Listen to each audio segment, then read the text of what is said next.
차가운 빗줄기가 서울의 밤을 적시고 있었다. 강민호는 자신이 쌓아 올린 제국이 무너지는 소리를 들었다. 하지만 그 절망의 끝에서 그는 가장 날카롭고도 따뜻한 구원을 만났다. 이것은 이쪽이야. 단순한 사랑 빨리 찾아봐. 이야기가 아니다. 놓치지 마. 이것은 생사를 넘나드는 전장 속에서 피어난 오직 두 사람만의 이쪽이야. 붉은 서약이다. 빨리 찾아봐. 강남의 놓치지 번화가 마. 위로 쏟아지는 장대비는 마치 서울 상류층의 모든 죄악을 씻어내리려는 듯 거셌다. 빗물은 마천루의 강화 유리를 세차게 때리며 광고판에 화려한 넌사인 빛을 흐릿하게 만들었다. 그러나 고급 오마카세 식당 뒤편에 숨겨진 좁은 골목길. 그곳의 유일한 빛은 서늘하게 번뜩이는 단검의 반사광뿐이었다. 강민호는 거친 벽돌담에 등을 기대며 뒷걸음질 쳤다. 벽돌의 냉기가 흠뻑 젖은 흰 셔츠를 뚫고 뼈속까지 파고들었지만 가슴 속에서 피어오르는 공포만큼 차갑지는 않았다. 그는 LK그룹의 CEO이자 한국 IT 업계의 천재적인 두뇌 수천 명 직원의 운명을 쥔 남자였다. 하지만 지금 검은 옷을 입고 마스크로 얼굴을 가린 5명의 거구들 앞에서 그의 IQ 80은 무용지물이나 다름없었다. 무릉덩이를 밟는 그들의 발소리가 첨벙첨벙 하고 느리게 그러나 위협적으로 울렸다. 그들은 서두르지 않았다. 마치 상처 입은 먹잇감을 가지고 노는 맹수들 같았다. 민호는 피가 흐르는 왼쪽 팔을 부여잡고 거칠게 숨을 몰아쉬었다. 칼에 스친 상처였다. 빗물과 섞인 핏물이 흘러내려 최고급 수제 구두 위로 뚝뚝 떨어졌다. 당신들 누구야? 민호의 목소리는 떨리고 있었지만 그는 필사적으로 회장의 위엄을 유지하려 애썼다. 강태석 부사장이 보낸 건가? 우두머리로 보이는 남자는 대답하지 않았다. 그저 고개를 까딱하며 신호를 보낼 뿐이었다. 나머지 4명이 즉시 포위망을 좁혀왔다. 그들의 손에서 번뜩이는 단검이 기교 있게 돌아갔다. 골목길의 쓰레기 냄새와 곰팡내보다 더 지독한 살기가 피어올랐다. 한 놈이 달려들었다. 그는 칼을 쓰는 대신 민호의 복부를 향해 강력한 앞차기를 날렸다. 큐히옥! 민호는 몸을 웅크렸다. 뇌를 뒤흔드는 고통에 그는 더러운 바닥으로 쓰러졌다. 안경이 멀리 튕겨나갔다. 쿨럭거리는 기침과 함께 비릿한 핏맛이 목구멍으로 넘어왔다. 그는 살면서 싸움이라곤 해본 적이 없었다. 그의 인생은 숫자와 코드, 그리고 에어컨이 나오는 회의실 뿐이었다. 이런 적나라한 폭력 앞에서 그는 완전히 무력했다. 끝내버려. 우두머리가 걸걸한 목소리로 말했다. 어눌한 한국어 억양이 외국인임을 짐작게 했다. 단검을 든 암살자가 손을 높이 치켜들고 민호의 경동맥을 노렸다. 민호는 눈을 질끈 감으며 사신의 낯을 기다렸다. 미완성된 AI 칩 프로젝트, 그리고 평생을 감싸왔던 고독이 주마등처럼 스쳐 지나갔다. 과광, 총소리가 아니었다. 서울 하늘을 가르는 천둥 소리였을까? 아니면 육중한 무언가가 부딪히는 소리였을까? 민호는 고통을 느끼지 못했다. 그는 슬며시 눈을 떴다. 그의 목을 노리던 암살자가 거꾸로 날아가 맞은편 철제 쓰레기통에 처박혀 있었다. 놈은 비정상적으로 함몰된 가슴을 부여잡고 신음했다. 가녀린 실루엣 하나가 민호와 암살자들 사이를 가로막고 서 있었다. 그 사람이 들고 있던 검은 우산이 서서히 내려지며 익숙하지만 지독히 낯선 아우라를 풍기는 얼굴이 드러났다. 김수진, 항상 머리를 단정하게 묶고 얼굴의 반을 가리는 뿔테 안경을 쓴 채 커피 온도가 맞지 않는다며 소리치는 그에게 죄송합니다라며 고개를 숙이던 비서. 하지만 지금 그녀는 안경을 쓰고 있지 않았다. 빗물에 젖은 긴 흑발이 창백한 얼굴에 달라붙어 있었지만 그녀의 눈동자는 불타오르고 있었다.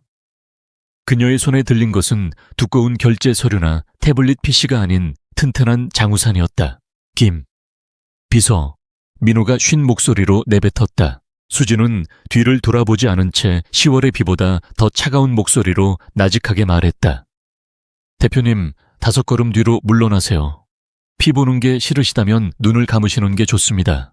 암살자들은 갑작스러운 여자의 등장에 잠시 멈칫했지만 이내 흉포함을 되찾았다. 이 미친년은 뭐야, 같이 죽고 싶어. 우두머리가 고함을 지르며 부하 2명과 함께 달려들었다. 수진은 깊게 숨을 들이마셨다. 그녀는 신고 있던 7cm 밑에 하이힐을 벗어던졌다. 하얀 맨발이 거친 시멘트 바닥을 디뎠다. 전투가 시작되었다. 첫 번째 놈이 칼을 휘둘렀다. 수진은 물러서지 않았다.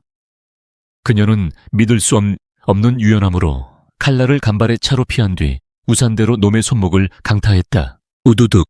빗소리 사이로 뼈가 부러지는 소리가 선명하게 울렸다. 암살자가 비명을 지르며 칼을 떨어뜨렸다. 하지만 수진은 멈추지 않았다.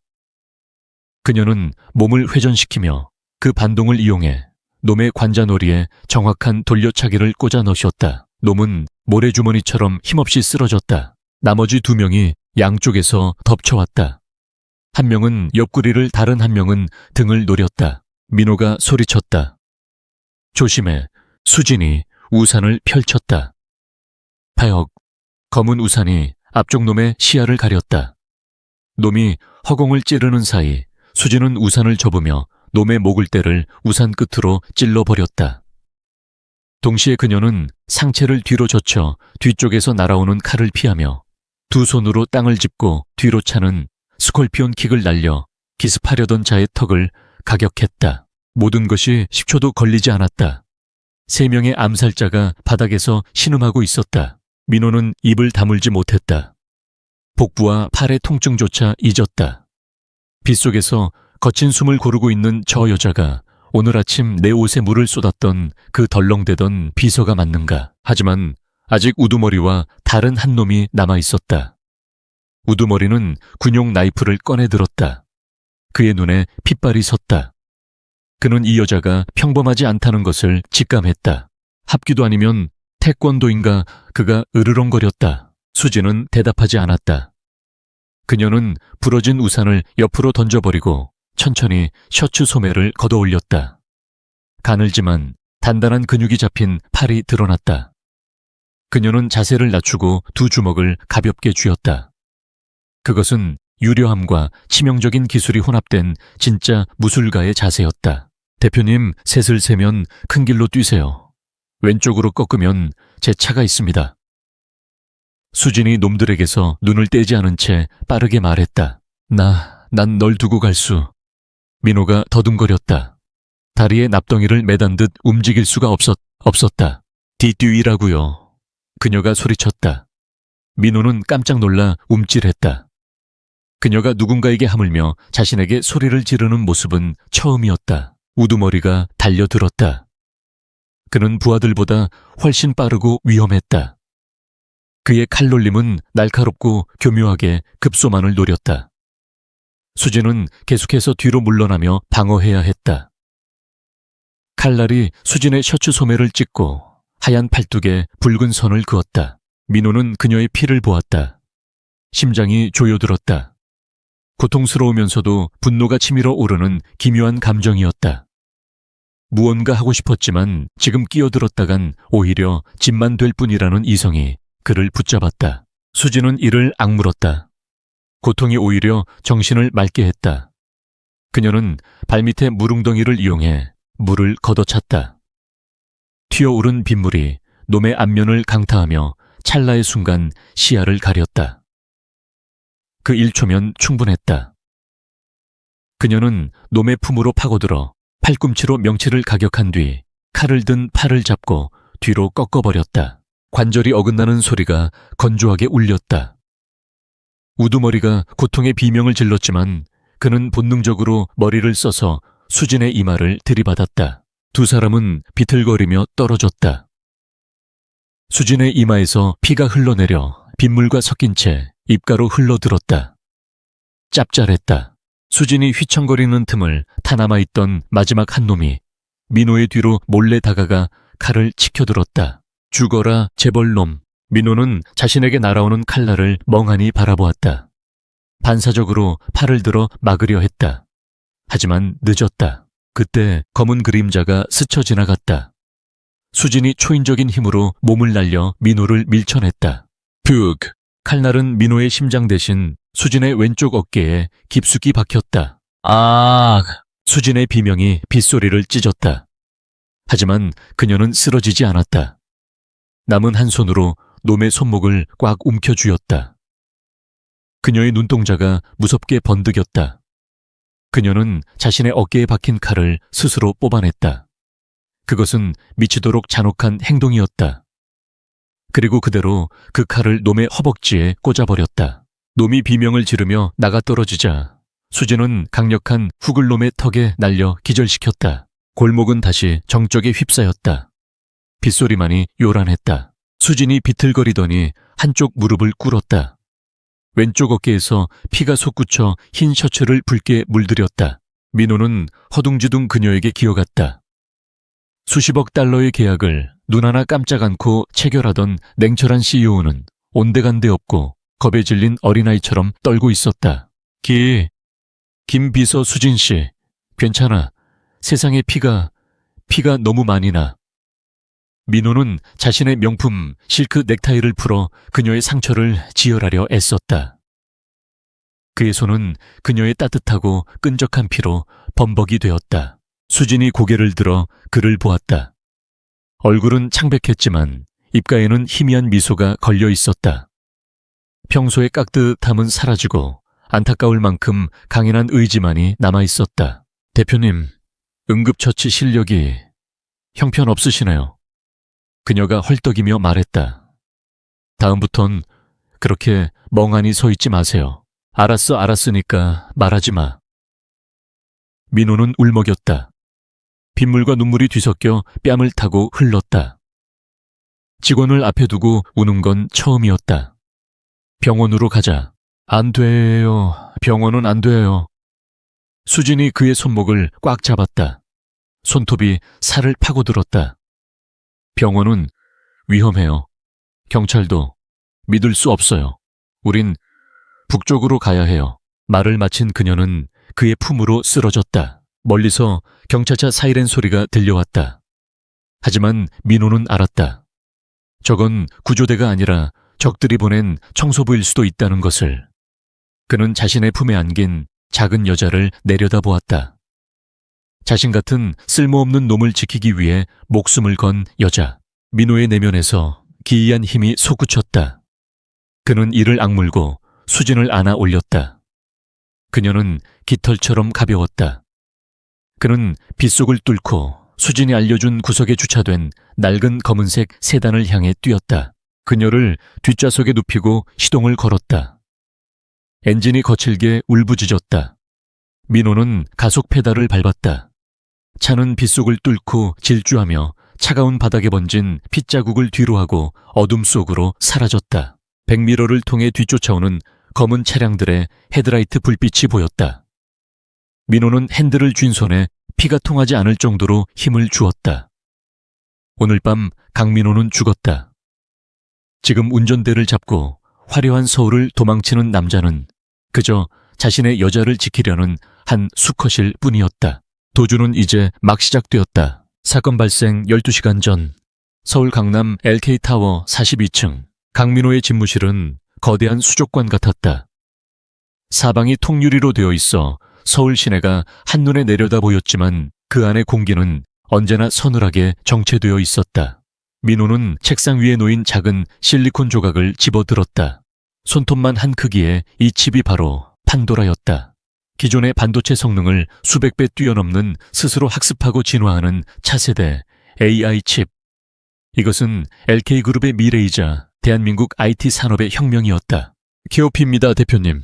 김수진이 조심스럽게 집무실로 들어왔다.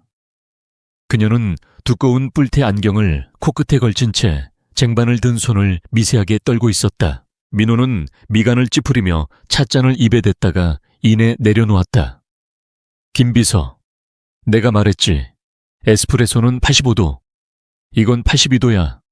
미지근하다고. 죄송합니다. 다시 타오겠습니다. 수진이 허둥지둥 쟁반을 챙기려다 찻잔이 다그락거렸다. 민호는 한숨을 내쉬었다. 입사한 지 3년이 넘도록 커피 온도 하나 제대로 못 맞추는 비서라니.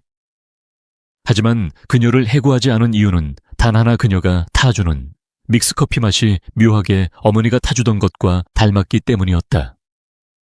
그리고 무엇보다 그녀는 공기처럼 존재감이 없었다. 민호처럼 예민한 사람에게는 그 무존재감이 오히려 편안했다. 됐다. 나가봐. 이사회 준비나 제대로 해. 네, 알겠습니다. 수지는 엉거주춤 인사를 하고 문을 닫았다. 문이 닫히자마자 민호는 다시 판도라 칩을 바라보았다. 오늘 이사회에서 이 집의 양산 계획을 발표할 예정이었다. 성공만 한다면 그는 조카라는 꼬리표를 떼고 명실상부한 오너로서 인정받게 될 것이다. 하지만 왜일까? 아침부터 오른쪽 눈꺼풀이 파르르 떨려왔다. 오후 2시 대회의실 LK그룹의 이사회가 소집되었다. 긴 타원형 테이블에는 회사의 중역들이 엄숙한 표정으로 앉아 있었다. 민호가 들어서자 모두가 기립했지만 그들의 눈빛에는 묘한 냉기가 서려 있었다. 특히 테이블 맞은편에 앉은 부사장 강태석 민호의 오촌 당숙의 입게는 지워지지 않는 비릿한 미소가 걸려 있었다. 강 대표 시작하시죠. 강태석이 여유롭게 펜을 돌리며 말했다. 민호는 프레젠테이션을 시작했다. 화면에 판도라 칩의 설계도와 성능 테스트 결과가 띄워졌다. 판도라 프로젝트는 완벽합니다. 다음 달이면 시제품이 완벽하다라. 강태석이 말을 끊었다. 기술적으로는 그럴지 몰라도 도덕적으로는 어떨까? 민호가 눈썹을 치켜세웠다. 무슨 말씀입니까? 강태석은 손짓을 했다. 회의실 문이 열리고 한 여자가 들어왔다. 세련된 정장 차림에 차가운 인상의 미녀. LK그룹 최연소 R&D 센터장이자 민호가 대학 시절 유일하게 마음을 열었던 전 여자친구 최유라였다. 민호의 심장이 덜컥 내려앉았다. 유라가 왜 여기서 나와? 초회 센터장 이사님들께 보고드려. 강태석이 명령조로 말했다. 유라는 민호의 시선을 피하며 단상으로 올라갔다. 그녀의 손에는 USB 하나가 들려 있었다. 그녀는 떨리는 목소리로 하지만 또렷하게 말을 시작했다. 저는 지난주 강민호 대표의 개인 서버에서 판도라 칩의 핵심 소스 코드가 암호화되어 외부로 전송된 로그를 발견했습니다. 수신지는 경쟁사인 중국의 텔룽 그룹이었습니다. 회의실이 술렁거렸다.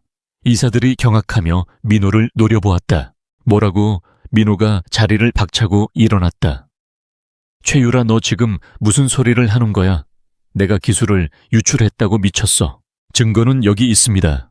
유라는 스크린에 조작된 이메일 내역과 해외 계좌 입금 내역을 띄웠다. 민호의 이름으로 된 페이퍼 컴퍼니에 수천억 원이 입금된 내역이었다.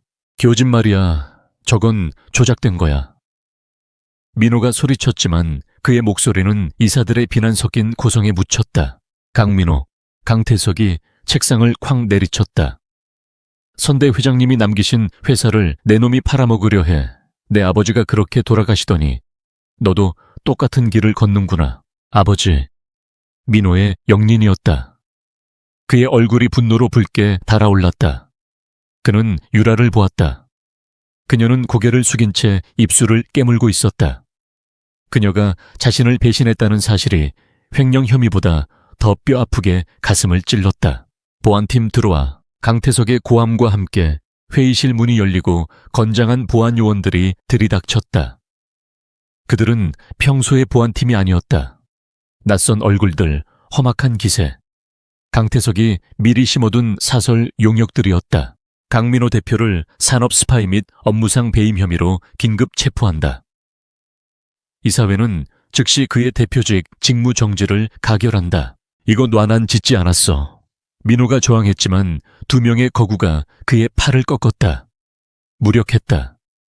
천재적인 두뇌도 CEO라는 직함도 이 순간에는 아무런 힘이 되지 못했다.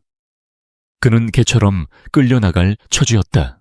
그때였다. 잠시만요. 회의실 구석에서 기록을 담당하던 김수진 비서가 앞으로 튀어나왔다. 그녀는 손에 든 태블릿 PC를 바닥에 내동댕이 쳤다. 김 비서 비켜. 보안 요원 중 하나가 수진을 거칠게 밀쳤다. 하지만 수진은 밀리지 않았다. 그녀는 밀쳐진 반동을 이용해 우아하게 회전하더니 손에 들고 있던 뜨거운 커피포트를 보안 요원의 얼굴에 그대로 쏟아부었다. 에왁! 비명과 함께 보안 요원이 얼굴을 감싸 쥐고 쓰러졌다.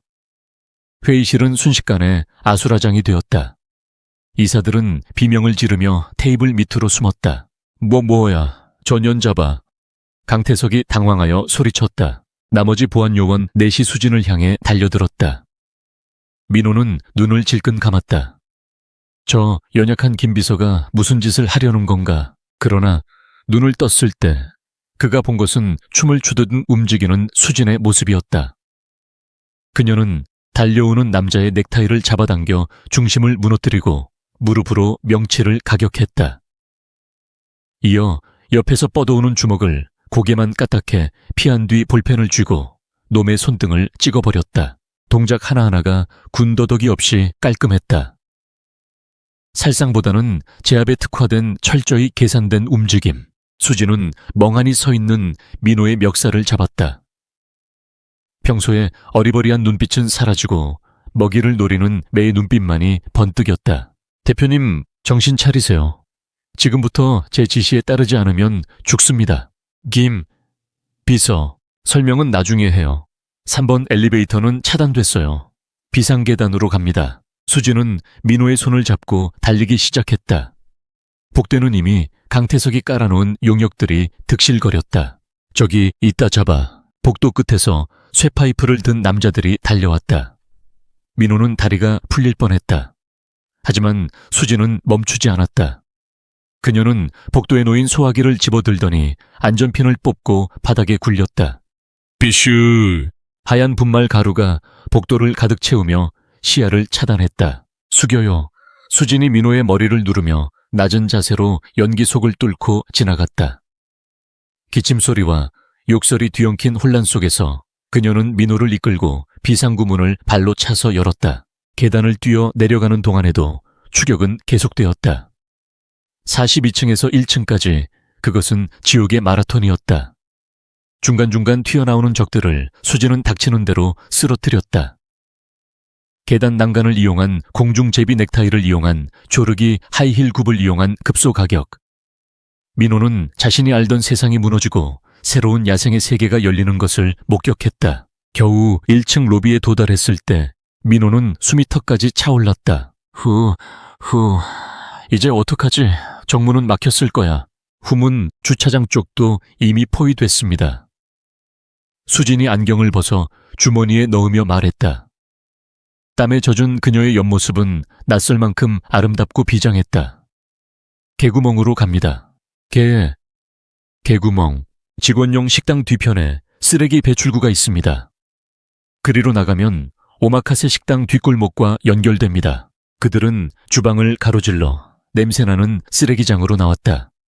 비가 쏟아지기 시작했다. 하늘이 뚫린 듯 퍼붓는 장대비. 여기서부터는 정말 목숨을 걸어야 해요. 수진이 빗속으로 발을 내디디며 말했다. 강태석 부사장은 대표님을 사회적으로 매장하는 걸로 끝낼 생각이 없어요.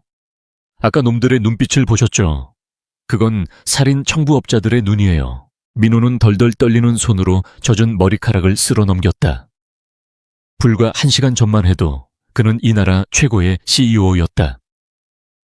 지금은 횡령범의 매국노 그리고 쫓기는 신세가 되었다. 믿었던 연인은 배신했고 유일한 혈육인 당숙은 자신을 죽이려 한다. 왜? 민호가 쉰 목소리로 물었다. 자네는 왜 나를 돕는 거지? 지금이라도 도망쳐. 나랑 엮이면 자네도 끝장이야. 수진이 멈춰 섰다. 빗줄기가 그녀의 얼굴을 타고 흘러내렸다. 그녀는 잠시 무언가를 회상하는 듯한 눈빛을 했다가 이내 덤덤하게 대답했다. 월급을 받았으니까요. 이번 달 월급 아직 입금 안 됐습니다. 그녀는 거짓말을 하고 있었다. 민호는 알 수 있었다. 하지만 지금은 그 거짓말에 기댈 수밖에 없었다. 가시죠, 대표님. 놈들이 냄새를 맡고 오고 있어요. 그들은 어둠이 깔린 뒷골목으로 뛰어들었다. 그리고 그곳에서 일장에서 벌어졌던 그 처절한 혈투가 기다리고 있었다. 모든 퍼즐 조각이 맞춰졌다. 판도라의 상자는 열렸고 이제 남은 것은 희망이거나 아니면 철저한 파멸뿐이었다. 빗속을 달리는 민호의 뇌리에 유라의 차가운 눈빛과 태석의 비릿한 웃음, 그리고 제 앞에서 피를 흘리며 싸우던 수진의 뒷모습이 뒤섞였다. 가슴속 깊은 곳에서 뜨거운 무언가가 치밀어 올랐다. 그것은 억울함이었고 동시에 복수심이었다. 살아남겠다. 반드시 살아남아서 이 모든 것을 되돌려주겠다. 민호는 수진의 손을 꽉 잡았다. 이제 이 손을 놓으면 정말 끝이라는 것을 본능적으로 알았다. 자, 시간은 다시 현재로 돌아온다. 피투성이가 된 수진을 뒷좌석에 태우고 서울을 빠져나가는 낡은 세단 안. 민호는 100미러로 멀어지는 서울의 불빛을 바라보았다. 화려한 강남의 야경이 비에 번져 붉게 일렁겼다. 뒷좌석에서 수진의 신음소리가 들렸다. 조금만 참아, 김비서. 거의 다 왔어. 내가 살릴 거야. 민호는 내비게이션을 껐다. 디지털 신호는 추적당할 수 있다. 그는 기억 속에 희미하게 남아있는 어머니의 고향 강원도의 깊은 산골 마을로 핸들을 꺾었다. 그곳은 지도에도 잘 나오지 않는 세상으로부터 잊힌 곳이었다. 하지만 민호는 몰랐다. 그 평화로운 시골 마을에 또 다른 운명의 장난이 그들을 기다리고 있다는 것을. 그리고 자신의 차가운 심장을 녹일 진짜 이야기는 이제 막 시작되었다는 것을. 빗줄기는 조금도 잦아들 기미가 보이지 않았다. 칠흑 같은 어둠 속에서 낡은 세단 한 대가 경기도 외곽의 국도를 위태롭게 달리고 있었다. 강민호는 100미러를 수시로 확인했다. 다행히 뒤쫓아오던 검은 차량들의 불빛은 더 이상 보이지 않았다. 뒷좌석에서 수진의 고통스러운 신음이 다시 들려왔다. 민호의 심장이 덜컥 내려앉았다. 김비서, 조금만 참아. 거의 다 왔어. 아니, 다 온 건 아닌데. 일단 어디든 들어가야 해. 민호의 눈에 희미하게 깜박이는 넌사인이 들어왔다. 장미 여관. 촌스러운 분홍색 넌사인이 빗속에서 지지직거리며 불길한 빛을 내뿜고 있었다. 평소의 강민호라면 근처에도 가지 않을 위생 상태가 심히 의심되는 삼류 러브 호텔이었다. 하지만 지금은 선택의 여지가 없었다. 차를 모텔 주차장 구석 가장 어두운 곳에 주차했다. 민호는 뒷좌석 문을 열고 수진을 부축했다. 그녀의 몸은 불덩이처럼 뜨거웠지만 손끝은 얼음장처럼 차가웠다. 대표님, CCTV 조심하세요. 수진이 희미한 의식 속에서도 중얼거렸다. 알았으니까 제발 정신만 잃지 마. 민호는 자신의 재킷을 벗어 수진의 머리에 뒤집어 씌우고 자신도 고개를 푹 숙인 채 카운터로 향했다. 카운터에는 텔레비전을 보며 졸고 있던 파마머리 아주머니가 개슴츠레한 눈으로 그들을 쳐다봤다. 빵 하나요. 현금으로. 민호는 수진의 지갑에서 꺼낸 5만 원짜리 지폐 2장을 카운터에 던지듯 내려놓았다. 카드는 쓸 수 없다. 추적당하니까. 이 상식조차 방금 차 안에서 수진이 가르쳐준 것이었다. 어머 총각, 아가씨가 많이 아픈가 봐. 술을 얼마나 마셨길래. 주인이 의심스러운 눈초리로 수진의 피 묻은 셔츠를 힐끔거렸다. 민호는 침을 꿀꺽 삼켰다. 그의 등줄기에 식은땀이 흘렀다. 아, 네. 여자친구가 과음을 해서요. 토사물이 좀 묻었습니다. 조용히 쉬고 싶으니 제일 구석방으로 주세요. 거짓말은 서툴렀지만 돈은 확실했다. 주인은 돈을 챙기며 열쇠를 던져주었다. 이봉 3호, 올라가요. 방문을 열자마자 퀴퀴한 곰팡이 냄새와 싸구려 방향제 냄새가 섞인 기묘한 악취가 코를 찔렀다. 붉은 조명 아래 둥근 침대가 놓여 있었고 벽지는 곳곳이 찢겨 있었다. 민호는 질색하며 코를 막았지만 지금 위생 상태를 따질 때가 아니었다. 그는 수진을 침대에 눕혔다. 젖은 셔츠가 붉게 물들어 있었다. 상처를 확인해야 했다. 민호는 떨리는 손으로 수진의 셔츠 단추를 풀었다. 하얀 어깨에 벌어진 상처가 흉측하게 입을 벌리고 있었다. 피가 멈추지 않고 있었다. 김비서, 이거 어떻게 병원 가야 해. 이건 무조건 병원이야. 민호가 울먹이며 말했다. 수진이 힘겹게 눈을 떴다. 그녀의 눈빛은 고통으로 흐려져 있었지만 여전히 강인했다.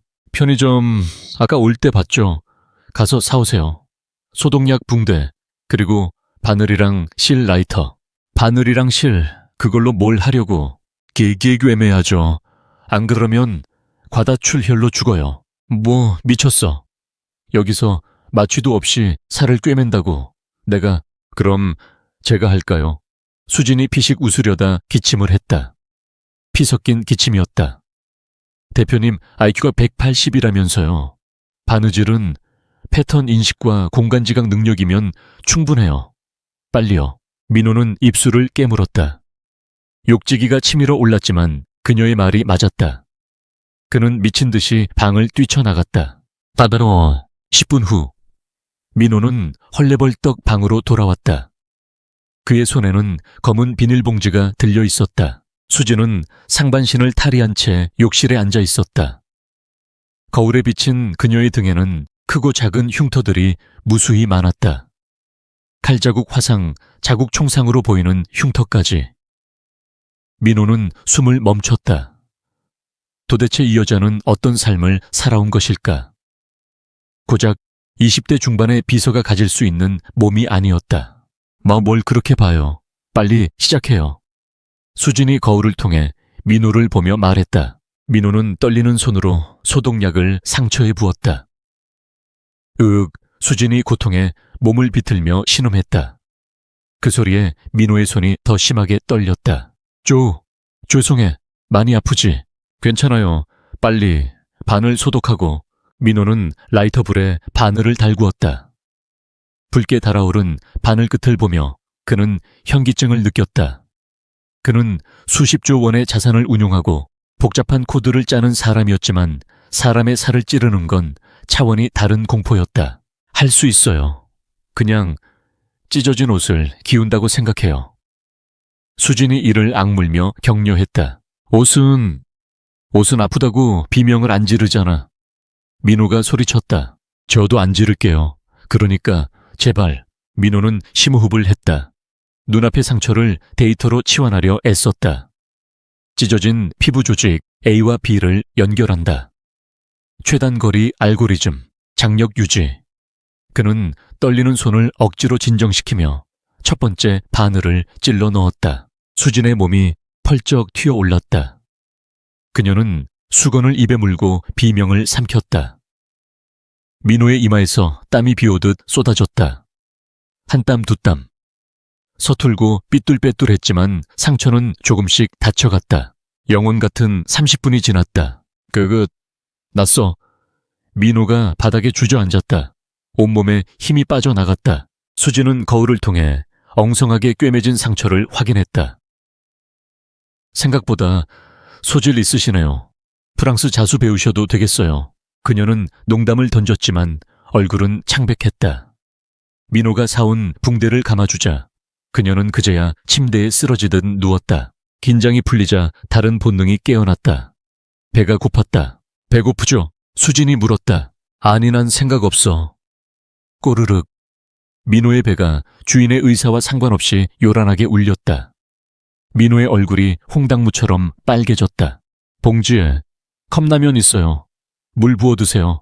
저도 국물 좀. 민호는 비닐봉지를 뒤적거렸다. 편의점에서 정신없이 집어온 물건들 속에 육개장, 사발면 2개가 있었다. 이런 인스턴트 몸에 안 좋은데. 민호는 투덜거렸지만 커피포트에 물을 끓였다. 3분 후 모텔방 안가득 라면 냄새가 퍼졌다. 민호는 나무젓가락을 뜯는 것조차 서툴렀다. 짝짝이로 뜯어진 젓가락을 들고 컵라면 뚜껑을 열었다. 김이 모락모락 피어올랐다. 그는 국물을 한 모금 마셨다. 탄성이 절로 나왔다. 짭짤하고 매콤한 조미료의 맛. 미슐랭 3스타 레스토랑의 송로버섯 수프보다 최고급 호텔의 스테이크보다 지금 이 순간 이 싸구려 컵라면 국물이 훨씬 더 황홀했다. 맛있죠? 수진이 힘없는 목소리로 물었다. 뭐 나쁘지 않네. 시장이 반찬이라더니. 민호는 짐짓 태연한 척했지만 젓가락질은 멈추지 않았다. 그는 면발을 허겁지겁 흡입했다. 평소의 식사 예절 따윈 잊은 지 오래였다. 그는 수진을 부축해 국물을 조금 마시게 했다. 따뜻한 국물이 들어가자 수진의 얼굴에 조금 혈색이 돌았다. 김비서. 민호가 젓가락을 내려놓고 진지하게 물었다.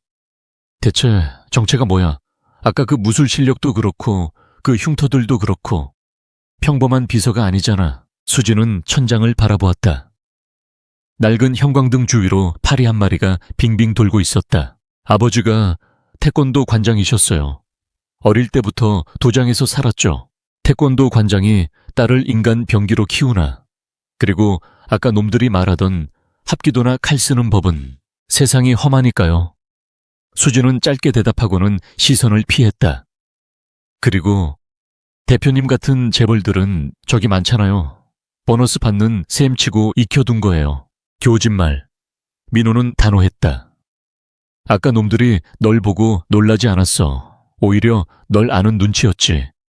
그리고 너도 그놈들의 공격 패턴을 알고 있었고. 수진은 침묵했다. 빗소리만이 방안을 채웠다. 몰라도 돼요. 알면. 대표님만 더 위험해져요. 수진이 조용히 말했다. 지금 중요한 건 대표님이 살아서 회사를 되찾는 거예요. 전 그냥 도구로 쓰세요. 다 쓰고 버리셔도 돼요. 민호는 울컥했다. 도구라니. 방금 제 목숨을 구해놓고 제 살을 꿰매게 해놓고 고작 한다는 소리가 도구라니. 누구 맘대로 버려. 넌 내 비서야. 내가 해고하기 전까진 내 허락 없이 죽지도 말고 다치지도 마. 이건 명령이야. 민호의 억지스러운 명령에 수진이 피식 웃었다. 이번엔 기침없는 진짜 웃음이었다. 갑질이시네요, 강 대표님. 그래, 난 원래 갑질 대모왕이니까 알아서 모셔. 민호는 남은 라면 국물을 원샷하고 바닥에 내려놓았다. 배가 부르니 졸음이 쏟아졌다. 하지만 침대는 하나뿐이었다. 네온 침대에서 자. 난 저기 소파에서 잘게. 민호가 1인용 낡은 가죽 소파를 가리켰다. 대표님 허리 나가요. 침대 넓으니까 그냥 옆에서 주무세요. 저 건드리면 발로 찰 힘은 남아있으니까 딴 생각 마시고요. 에요 참나. 내가 환자를 상대로 무슨 딴 생각을 한다고. 민호는 툴툴거리며 침대 끝에 조심스럽게 누웠다. 수진과는 등을 돌리고 누웠지만 등 뒤에서 느껴지는 그녀의 천이 낯설고도 따뜻했다. 평소라면 결벽증 때문에 잠도 못 잤을 텐데 이상하게도 마음이 놓였다. 김비서. 네. 고마워요. 대답은 없었다. 대신 규칙적인 숨소리가 들려왔다. 수진은 이미 잠이 든 것 같았다. 민호는 몸을 돌려 잠든 수진을 바라보았다. 안경을 벗은 그녀의 얼굴은 앳되어 보였다. 긴 속눈썹이 눈 밑에 그림자를 드리우고 있었다. 그는 조심스럽게 손을 뻗어 그녀의 이마에 흩어진 머리카락을 넘겨주었다. 열은 조금 내린 것 같았다. 오늘 하루 강민호의 세계는 완전히 무너졌다. 돈도 명예도 사람도 다 잃었다. 하지만 이 낡은 모텔방 퀴퀴한 냄새 속에서 그는 생애 처음으로 누군가에게 온전히 의지하는 법을 배웠다. 그리고 그 대상이 자신을 속여왔던 그러나 목숨 걸고 자신을 지켜준 이 작은 여자라는 사실이 싫지 않았다. 민호는 천장을 바라보며 생각했다. 강태석, 최유라. 기다려라. 내가 돌아간다. 이 여자가 끓여준 컵라면값 수천 배로 받아내러 갈 테니까. 창밖의 빗소리가 자장가처럼 들려왔다.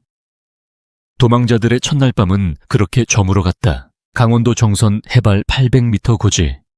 내비게이션조차 길을 잃어 경로를 이탈했습니다를 반복하는 첩첩산중이었다. 비포장 도로를 달리던 낡은 세단이 덜컹거릴 때마다 강민호의 영혼도 함께 튀어나가는 것 같았다. 김비서, 여기 사람 사는 데 맞아 곰이 나와도 이상하지 않겠는데. 민호가 핸들을 꽉 잡으며 물었다.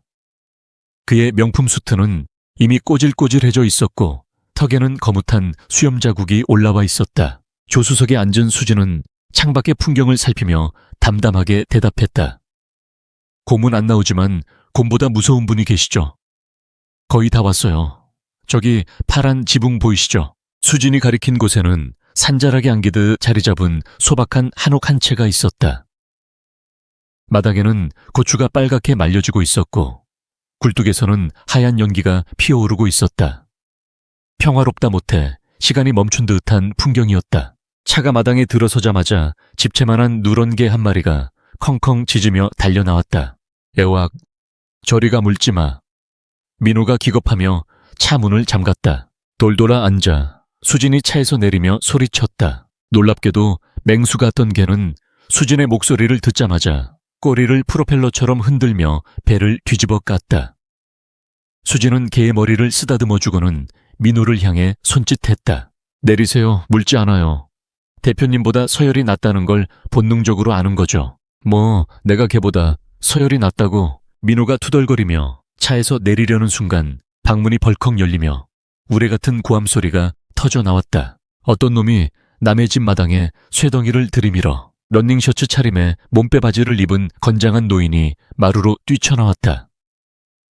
희끗한 머리카락은 고슴도치처럼 솟아있었고 팔근육은 칠순이라는 나이가 믿기지 않을 만큼 단단해 보였다. 그는 손에 몽둥이, 아니 커다란 대파 한 단을 들고 있었다. 그가 바로 전설의 무술 고수이자 수진의 아버지 이만석이었다. 아바 수진이 불렀다. 만석의 눈이 동그래해졌다. 대파가 툭 떨어졌다. 수진이냐 우리 딸내미가 웬일이야. 연락도 없이. 만석은 한달음에 달려와 수진을 와락 끌어안았다. 방금 전에 호랑이 같은 기세는 온데간데 없고 영락없는 딸바보의 모습이었다. 그러다 그의 시선이 수진의 어깨에 감긴 붕대와 그 뒤에 엉거주춤 서 있는 낯선 남자를 향했다. 만석의 눈매가 다시 날카로워졌다. 그는 민호를 머리끝부터 발끝까지 훑어보았다. 마치 엑스레이처럼 뼈와 근육의 상태를 스캔하는 듯한 눈빛이었다. 이 새님은 뭐냐? 허여멀건 해가지고 기생오라비처럼 생긴 놈은 설마 남자친구라고 데려온 건 아니겠지? 아, 안녕하십니까. 저는 민호가 긴장해서 말을 더듬었다. 대한민국 재계서열 5위 그룹의 CEO가 시골 노인 앞에서 기가 죽어 쩔쩔매고 있었다. 그때였다. 부엌 쪽에서 쟁반을 든 중년 여성이 나왔다. 누구 왔어요? 점심 먹으려던 참인데. 민호는 그 목소리를 듣고 자신의 귀를 의심했다. 너무나 익숙하고 그리운 목소리. 그는 천천히 고개를 돌렸다. 꽃무늬 앞치마를 두르고 머리에는 수건을 쓴 채 된장찌개 뚝배기를 들고 있는 여인. 아오, 어머니. 쟁반이 와장창 바닥으로 떨어졌다. 뚝배기가 깨지며 구수한 된장 냄새가 마당에 퍼졌다. 민호야, LK그룹 명예회장의 부인이자 3년 전. 지긋지긋한 재벌가 예절 교육은 이제 신물 난다. 묘호련히 잠적했던 한명숙 여사였다. 그녀는 지금 강원도 상골에서 고추장을 담그고 있었다. 정적 바람소리와 개 짖는 소리만 들렸다. 민호는 입을 딱 벌린 채 어머니와 수진의 아버지를 번갈아 보았다. 어머니가 왜 여기 계세요? 그리고 두 분 무슨 사이입니까? 만석이 헛기침을 하며 명숙의 앞을 막아섰다. 흠흠, 소개하지. 네, 여자친구다. 왜 불만 있냐? 네. 민호의 비명소리가 메아리 쳐산 전체를 울렸다. 30분 후, 네 사람은 밥상에 둘러 앉았다. 분위기는 마치 청문회 회장 같다. 밥상 위에는 갓 따온 상추와 풋고추, 그리고 새로 끓여온 된장찌개가 올라와 있었지만 민호는 숟가락을 들 엄두조차 내지 못했다. 그러니까 민호가 마른 침을 삼켰다. 어머니는 요양 가신다고 하셔놓고 여기서 농사를 짓고 계셨고 이 어르신이랑 연애를 하신다고요. 연애가 뭐 어때서? 명숙 여사가 풋고추를 된장에 푹 찍어 먹으며 당당하게 말했다. 나도 이제 내 인생 살아야지. 네 아버지가 남긴 회사 집은 그거 다 너한테 넘기고 빈털터리로 나왔다. 여기서 만석 씨랑 밭 일구고 사는 게 청담동 펜트하우스보다 100배는 행복해. 민호는 할 말을 잃었다. 우아함의 대명사였던 어머니가 입가에 된장을 묻히며 웃고 있었다. 30년 동안 한 번도 보지 못한 환한 미소였다. 만석이 민호의 밥그릇에 고봉밥을 퍼주며 퉁명스럽게 말했다. 밥이나 먹어. 사내 자식이 삐쩍 말라가지고 힘이나 쓰겠냐. 우리 수진이가 고생이 많겠어. 아빠 그런 거 아니야. 대표님, 아니 이 사람 머리 쓰는 사람이야. 수진이 거들었다. 메어리 흥. 남자는 허리랑 주먹이지. 머리 굴려서 쌀이 나오냐 밥이 나오냐. 만석은 민호가 밥을 깨작거리자 숟가락을 빼서 밥 위에 김치와 돼지고기를 얹어 입에 쑤셔 넣었다. 아해라, 복 들어간다. 이읍읍. 민호는 입안 가득 찬 밥 때문에 숨이 막혔지만 만석의 살벌한 눈빛에 억지로 씹어 넘겼다. 맵고 짰지만 이상하게 맛있었다. 눈물이 핑 돌 만큼. 식사가 끝나자마자 만석은 민호에게 몸빼바지와 밀짚 모자를 던져주었다. 밥값은 해야지 따라와. 네, 저는 손님인데요. 여기선 일하지 않는 자 먹지도 말라가 가훈이다. 수진이는 다쳐서 열해. 넌 멀쩡하니까 따라 나와. 민호는 울상을 지으며 수진을 쳐다봤지만 수진은 웃음을 참으며 고개를 돌렸다. 명숙 여사는 우리 아들 화이팅이라며 주먹을 불끈 쥐어 보였다. 젤리는 뒷마당 장작패기 체험장. 민호는 태어나서 처음으로 도끼라는 물건을 잡아보았다. 생각보다 묵직했다. 눈앞에는 통나무가 그를 비웃듯 서 있었다. 허리는 펴고 어깨에 힘 빼고 하체의 반동을 이용해서 내려찍어 만석이 조교처럼 소리쳤다. 하하세 반동. 민호는 기압을 넣으며 도끼를 휘둘렀다. 이압, 배역. 도끼는 통나무가 아닌 땅바닥에 처박혔다. 흙이 튀어 민호의 얼굴을 덮쳤다. 아이고 두야. 만석이 이마를 짚었다. 저런 부실한 놈이 어디서 굴러먹다 왔을고. 야 비켜봐. 만석이 도끼를 빼서 들었다. 그는 가볍게 숨을 고르더니 눈 깜짝할 사이에 도끼를 휘둘렀다. 화직. 통나무가 정확히 반으로 쪼개지며 양옆으로 날아갔다. 깔끔하고 완벽한 일격이었다. 봤냐 이게 기술이고 이게 힘이다. 다시 해봐. 민호는 오기가 생겼다. 그가 누구인가? 수만 줄의 코드를 밤새워 짜던 집념의 사나이 아닌가? 그는 다시 도끼를 잡았다. 이번에는 물리학을 적용했다. 도끼의 무게중심, 중력가속도, 타격각도, 하읍, 액제역. 이번에는 성공했다. 통나무가 갈라졌다. 비록 만석처럼 깔끔하진 않았지만 해냈다. 민호가 환호했다. 그때 뒤에서 박수 소리가 들렸다. 수진이 마루에 앉아 그를 보고 있었다. 제법인데요, 대표님. 폼은 엉성한데 각도는 좋았어요. 민호는 으쓱해졌다. 땀이 비오듯 쏟아졌지만 카타르시스가 느껴졌다. 복잡한 회사의 숫자들 대신 단순하고 명쾌한 육체노동이 주는 쾌감이었다. 오후 내내 민호는 장작을 패고 밭에서 감자를 캤다. 꽃문의 몸빼 바지는 흙투성이가 되었고 손바닥에는 물집이 잡혔다. 하지만 그의 표정은 점점 밝아졌다. 해질녘 민호는 툇마루의 대자로 뻗었다. 나 이제 못해. 죽어도 못해. 수진이 다가와 차가운 식혜 한 사발을 건넸다. 마셔요. 엄마. 아니, 사모님이 직접 만드신 거예요. 그냥 어머니라고 불러. 두 분 사이 보니까 조만간 호칭 정리해야 할 것 같은데. 민호가 벌컥벌컥 식혜를 들이켰다. 달콤하고 시원한 액체가 목을 타고 내려가자 온몸의 세포가 깨어나는 것 같았다. 김비서, 아니 수진아. 수진이 흠칫 놀라 그를 쳐다봤다. 반말 그리고 이름. 처음이었다. 네, 대표님. 여기 참 좋다. 쫓기는 신세만 아니면 여기서 한 달쯤 살고 싶어. 민호는 붉게 물드는 노을을 바라보았다. 서울의 회색 빌딩 숲에서는 볼 수 없었던 색깔이었다. 저도요. 아빠랑 이렇게 다시 만날 줄은 몰랐어요. 3년 전에 가출하듯 나왔거든요. 아빠는 제가 태권도 국가대표가 되길 원했는데 저는 그냥 평범하게 돈 벌고 싶었거든요. 평범하게 돈 번다면서 왜 경호원 일을 해? 그것도 목숨 걸고. 수진은 씁쓸하게 웃었다. 배운 게 도둑질이라고 할 줄 아는 게 몸 쓰는 것밖에 없어서요.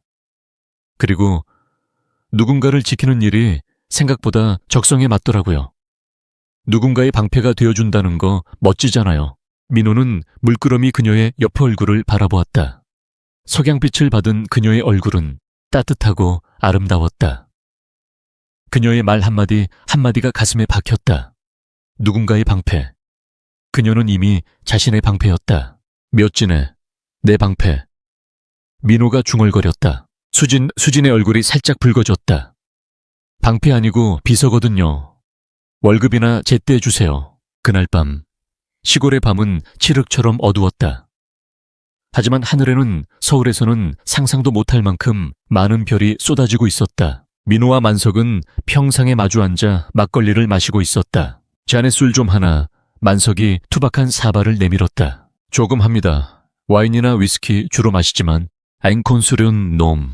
술은 막걸리지. 받아. 민호는 두 손으로 공손히 술을 받았다. 내 딸 왜 데리고 도망친 거냐? 만석이 단도직입적으로 물었다. 술기운이 돌았지만 눈빛은 형형했다. 민호는 잔을 내려놓고 무릎을 꿇었다. 정좌를 했다. 죄송합니다. 저 때문에 수진 씨가 다쳤습니다. 제가 지켜줬어야 했는데 오히려 제가 보호받았습니다. 만석은 민호를 빤히 쳐다보았다.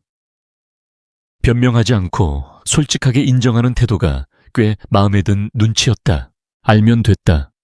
내 딸 겉으로는 강해 보여도 속은 여린 애다. 어릴 때 엄마 잃고 내 밑에서 거칠게 커서 그래.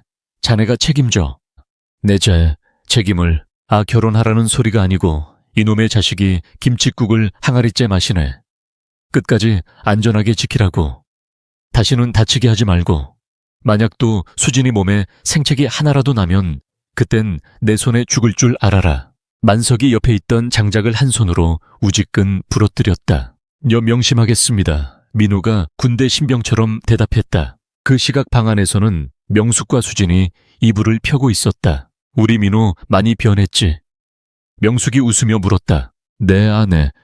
처음엔 정말 아니 좀 까다로우셨는데 지금은 인간미가 좀 생긴 것 같아요.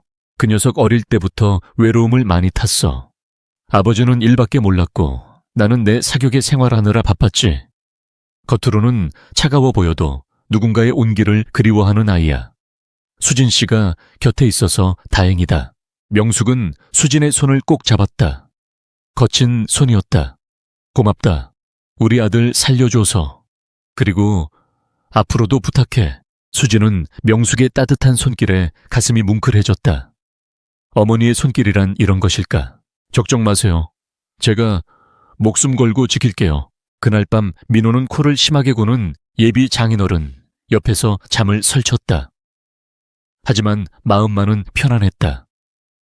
밖에는 풀벌레 소리가 들리고 옆방에는 자신이 지켜야 할 여자와 어머니가 있다. 하지만 이 평화는 폭풍전야의 고요함이었다. 민호의 손목시계 그가 미처 버리지 못한 스마트워치에 GPS 신호가 미세하게 깜빡이고 있었다. 서울의 강태석 부사장 사무실 모니터에 빨간 점 하나가 켜지는 순간이었다. 강원도의 아침 공기는 도시의 그것과는 차원이 달랐다. 폐부 깊숙이 스며드는 차갑고 맑은 공기가 강민호의 잠을 깨웠다.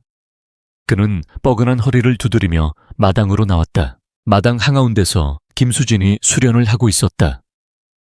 그녀는 눈을 감은 채 느리지만 절도 있는 동작으로 허공을 가르고 있었다. 춤을 추는 것 같기도 하고 보이지 않는 적과 싸우는 것 같기도 했다. 아침 햇살이 그녀의 땀방울에 맺혀 보석처럼 반짝였다. 민호는 숨을 죽이고 그 모습을 지켜보았다. 넋을 잃을 만큼 아름답고 동시에 서늘할 만큼 위협적인 광경이었다. 일어나셨어요. 수진이 동작을 멈추지 않은 채 물었다. 그녀의 감각은 등 뒤에 달린 눈처럼 예리했다. 아유응, 부지런하네. 민호가 머쓱하게 뒷머리를 긁적였다. 수진은 수건으로 땀을 닦으며 다가왔다. 대표님도 이리 오세요. 언제까지 도망만 다닐 순 없잖아요. 최소한의 호신술은 익혀두셔야죠. 나 내가 무슨 무술이야. 난 머리 쓰는 사람이라니까. 메오리가 깨지면 쓸 수 없잖아요. 와서 서보세요. 수진은 강제로 민호를 마당 중앙에 세웠다. 그리고 그의 팔을 잡고 자세를 교정해주기 시작하겠다. 다리는 어깨 너비로 벌리고 무게중심은 낮추세요. 주먹은 턱을 보호하고 수진의 손이 민호의 허리와 어깨를 터치할 때마다 민호의 몸이 뻣뻣하게 굳었다. 그녀의 몸에서 나는 은은한 비누 향기와 땀 냄새가 섞여 묘한 자극을 주었다. 힘 비배세요. 그렇게 굳어 있으면 맞기 딱 좋아요. 수진이 민호의 등 뒤로 돌아가 자세를 잡아주려 밀착했다. 그녀의 가슴이 민호의 등에 살짝 닿았다. 민호의 심장이 제멋대로 쿵쾅거리기 시작했다. 저기, 김비서, 너무 가까운 거 아니야. 적은 이것보다 더 가깝게 들어와요. 집중하세요. 수진은 민호의 팔을 잡고 관절기 시범을 보였다. 상대가 멱살을 잡으면 당황하지 말고 상대의 손목을 잡고 반대 손으로 팔꿈치를 눌러서 화웩, 악! 민호가 비명을 지르며 바닥에 나뒹굴었다. 아, 죄송해요. 힘 조절 실패했네요. 수진이 무표정한 얼굴로 손을 내밀었다. 민호는 씩씩거리며 그녀의 손을 잡고 일어났다. 너 일부러 그러지. 평소에 나한테 쌓인 거 여기서 푸는 거지. 들켰네요. 수진이 희미하게 웃었다. 그 장난스러운 미소에 민호의 화가 눈 녹듯 사라졌다. 한 번 더 해보죠. 이번엔 제가 공격할게요. 오전 내내 민호는 마당의 흙바닥을 굴러야 했다. 하지만 그는 불평하면서도 포기하지 않았다. 땀 범벅이 된 채 서로 엉켜 넘어지고 흙투성이가 된 얼굴을 마주보며 웃음을 터뜨렸다. CEO와 비서라는 딱딱한 껍질이 벗겨지고 남자와 여자로서의 본연의 모습만이 남아있었다. 그날 밤 이만석과 한명숙 여사는 읍내 노래교실에 갔다. 젊은 것들끼리 오붓한 시간 보내라. 는 핑계였지만 사실 두 사람의 데이트가 목적임이 분명했다. 집에는 민호와 수진 단둘이 남았다. 민호는 마루에 앉아 밤하늘을 올려다보고 있었다. 씻고 나온 수진이 젖은 머리를 털며 마루로 나왔다. 그녀는 얇은 민소매 티셔츠를 입고 있었는데 헐거워진 붕대 사이로 드러난 등 근육이 달빛 아래 선명하게 비쳤다. 민호의 시선이 그녀의 등에 고정되었다. 낮에는 자세히 보지 못했던 붕대 밖으로 삐져나온 수많은 흉터들. 그것은 단순한 상처가 아니었다. 찢기고 베이고 데인 자국들. 하나하나가 고통스러운 사연을 품고 있는 듯한 참혹한 지도였다. 김비서 등 수진은 황급히 셔츠를 끌어올리려 했지만 민호가 그녀의 손목을 잡았다. 부끄러워할 거 없어. 그냥 마음이 아파서 그래. 민호의 목소리는 진지했다. 수진은 저항을 멈추고 천천히 손을 내렸다. 징그럽죠? 아니, 전혀. 민호는 조심스럽게 손을 뻗어 그녀의 어깨에 난 오래된 칼자국을 손가락으로 쓸어내렸다. 이건 언제 생긴 거야? 수진은 밤바람을 맞으며 씁쓸하게 입을 열었다. 20살 때요. 아빠 도장에 빚쟁이 깡패들이 들이닥쳤을 때였어요. 아빠는 보증을 잘못 써서 쫓기고 계셨고 저는 도장을 지키려다 그들이 휘두른 깨진 병에 찔렸어요. 그녀는 담담하게 자신의 과거를 이야기했다. 어머니 없이 자란 외로운 빚에 쫓기던 아버지, 그리고 생계를 위해 뛰어든 경호원 생활, VIP를 대신해 맞았던 주먹들, 칼날들. 사람들은 절 철의 여인이라고 불렀어요. 아프다고 울면 약해 보이니까 꾹 참는 게 버릇이 됐거든요. 그런데 대표님 앞에서는 자꾸 아픈 티를 내게 되네요. 민호는 가슴이 먹먹해졌다. 자신은 금수저를 물고 태어나 온실 속 화초처럼 자랐다. 자신이 겪은 고통이라곤 기껏해야 주가 폭락이나 경영권 분쟁 같은 숫자 노름에 불과했다. 하지만 이 여자는 온몸으로 세상을 받아내며 살아왔다. 미안해. 민호가 고개를 숙였다. 내가 너무 한심하게 느껴져서. 넌 이렇게 치열하게 살아왔는데 난 고작 내 자리 하나 지키겠다고 널 다치게 하고. 대표님 잘못 아니에요. 수진이 돌아앉아 민호와 눈을 맞췄다. 그리고 대표님 한심하지 않아요. 오늘 장작 팰 때 보니까 꽤 멋있던데요. 끈기도 있고. 정말, 네, 아주 조금요. 두 사람 사이에 침묵이 흘렀다. 하지만 어색하지 않은 따뜻한 침묵이었다. 달빛이 두 사람을 비추고 풀벌레 소리가 배경음악처럼 깔렸다. 민호는 용기를 내어 수진의 손을 잡았다. 굳은 살이 박인 거친 손이었지만 민호에게는 세상에서 가장 부드러운 손이었다. 이거 다 끝나면 민호가 떨리는 목소리로 말했다. 다시는 내 몸에 상처 하나 안 나게 할게. 내가 너의 방패가 되어줄 수는 없겠지만 적어도 네가 쉴 수 있는 집은 되어줄게. 그러니까 민호는 말을 잇지 못하고 수진을 바라보았다. 수진의 큰 눈동자에 민호의 얼굴이 비쳤다. 그러니까 수진이 작게 되물었다. 내 곁에 있어줘. 비서로서가 아니라 강민호의 여자로서. 수진의 눈이 커졌다. 그녀의 심장이 거칠게 뛰었다. 평생을 누군가의 그림자로, 누군가를 지키는 도구로 살아왔던 그녀에게 처음으로 누군가가 손을 내밀어 주었다. 후회하실 텐데요. 저 성격 까칠한데 나보다 더할까. 민호가 피식 웃으며 수진의 얼굴을 감싸 쥐었다. 그리고 천천히 아주 조심스럽게 입술을 가져갔다. 수진은 눈을 감았다. 두 입술이 맞닿았다. 처음에는 깃털처럼 가볍게 이내 서로의 숨결을 확인하듯 깊게. 차가운 밤 공기 속에서 두 사람의 천만이 뜨겁게 타올랐다. 세상 모든 것이 사라지고 오직 두 사람만이 존재하는 것 같은 순간이었다. 그때였다. 디링, 정적을 깨는 맑고 경쾌한 전자음. 그것은 로맨틱한 분위기를 깨는 소음이 아니라 지옥문을 여는 소리였다. 민호와 수진은 화들짝 놀라 떨어졌다. 소리의 진원지는 민호가 마루 구석에 벗어두었던 재킷 안주머니였다. 이 소리, 설마 민호의 얼굴이 사색이 되었다. 그는 재킷을 뒤져 손목시계형 스마트워치를 꺼냈다. 배터리가 방전되어 꺼진 줄 알았던 워치가 충격 때문인지 오작동을 일으키며 재부팅된 것이다. 화면에는 선명하게 GPS 신호 송신 중이라는 메시지가 떠 있었다. 안 돼. 민호가 다급히 전원을 끄려 했지만 이미 늦었다. 잠마. 같은 시각 서울 LK그룹 본사 부사장실 어두운 사무실 앞 모니터 지도 위에 붉은 점 하나가 깜빡거렸다. 강태석은 위스키 잔을 흔들며 그 점을 바라보았다. 그의 입가에 잔인한 미소가 번졌다. 차갔다 쥐새끼들. 그는 옆에 서 있던 검은 정장의 남자에게 눈짓했다. 위치는 강원도 정선이다. 헬기 띄워. 이번엔 실수하지 마라. 강민호는 죽여도 좋지만 칩의 암호키는 반드시 회수해야 해. 그리고 그 거슬리는 계집애는 천천히 고통스럽게 죽여. 알겠습니다. 남자가 고개를 숙이고 나갔다. 강태석은 모니터 속 깜빡이는 점을 손가락으로 눌러 으깨버리는 신용을 했다. 게임 오버다 조카님. 네. 다시 강원도의 상울집. 수진은 워치를 낚아채 바닥에 내던지고 발로 밟아 부수었다. 즉시 떠나야 해요.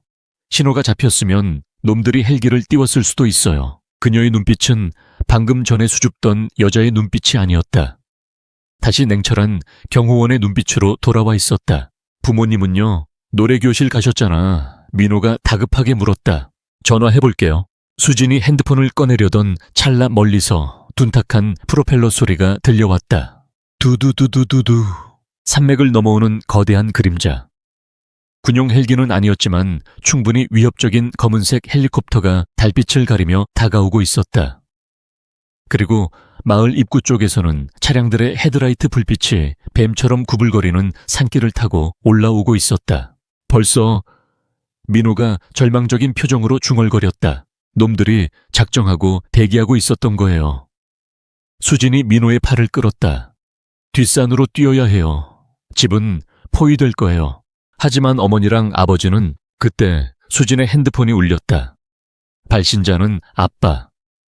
수진은 떨리는 손으로 전화를 받았다. 아빠 지금 어디야? 절대 집으로 오면 안 돼. 도망쳐. 하지만 수화기 너머에서 들려온 것은 아버지의 목소리가 아니었다. 예, 오랜만이군. 광견 이만석의 딸. 변조된 기계음 섞인 목소리. 내 애비와 내 시어머니 될 분은 우리가 잘 모시고 있다. 효도하고 싶으면 얌전히 그곳에서 기다려라. 지금 당장 도망치면 노인네들 목숨은 장담 못해. 전화가 끊어졌다. 수진의 손에서 핸드폰이 힘없이 떨어졌다. 그녀의 얼굴은 분노와 공포로 하얗게 질렸다. 왜 그래, 무슨 일이야? 민호가 수진의 어깨를 흔들었다. 수진은 초점 없는 눈으로 민호를 바라보며 입술을 달싹였다. 잡혔어요. 아빠랑 사모님이 놈들에게 잡혔어요. 민호는 다리에 힘이 풀려 주저앉을 뻔했다. 평화는 끝났다. 달콤했던 고백의 여운이 차에 가시기도 전에 잔혹한 현실이 그들의 목을 조여오고 있었다. 마당개는 헬기의 서치라이트가 쏟아져 내렸다.